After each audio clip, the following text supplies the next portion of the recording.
আবারও আলোচনায় বলিউডের জনপ্রিয় তারকা দম্পতি রিতেশ দেশমুখ ও জেনেলিয়া ডিসুজা। সম্প্রতি এক সংবাদ সম্মেলনে আবেগ আপ্লুত হয়ে কান্নায় ভেঙে পড়েন এই দম্পতি।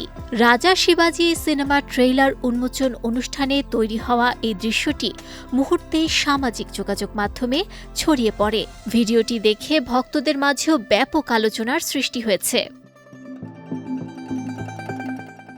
ভিডিওতে দেখা যায় ট্রেইলার লঞ্চ অনুষ্ঠানের মঞ্চে কথা বলতে গিয়ে হঠাৎই আবেগ তাড়িত হয়ে পড়েন রিতেশ দেশমুখ। পাশে দাঁড়িয়ে থাকা জেনেলিয়াও তখন নিজের চোখের পানি ধরে রাখতে পারেননি। রিতেশ জানান, রাজা শিবাজি তার কাছে শুধু একটি সিনেমা নয়, বরং এটি তার দীর্ঘদিনের লালিত একটি স্বপ্নের প্রকল্প। ছত্রপতি শিবাজি মহারাজের জীবন কাহিনী পর্দায় তুলে ধরতে রিতেশ দেশমুখ নিজেই এই ছবির পরিচালনা ও চিত্রনাট্যের দায়িত্ব সামলেছেন। বক্তব্য দেওয়ার এক পর্যায়ে প্রয়াত বাবা বিলাসরাও দেশমুখকে স্মরণ করতে গিয়ে মঞ্চে আবেগে ভেঙে পড়েন তিনি।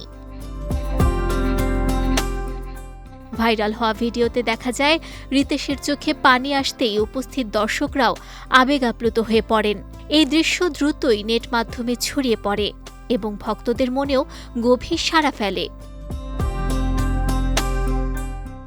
অনুষ্ঠানে আরও উপস্থিত ছিলেন সঞ্জয় দত্ত, অভিষেক বচ্চন, বিদ্যা বালান ও মহেশ মঞ্জরেকরের মতো বাঘা বাঘা সব বলিউড তারকারা।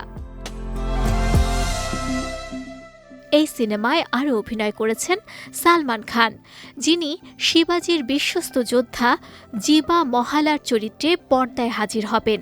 মারাঠি ও হিন্দি দুই ভাষায় নির্মিত রাজা শিবাজি 2026 সালের 1 মে প্রেক্ষাগৃহে মুক্তি পাওয়ার কথা রয়েছে।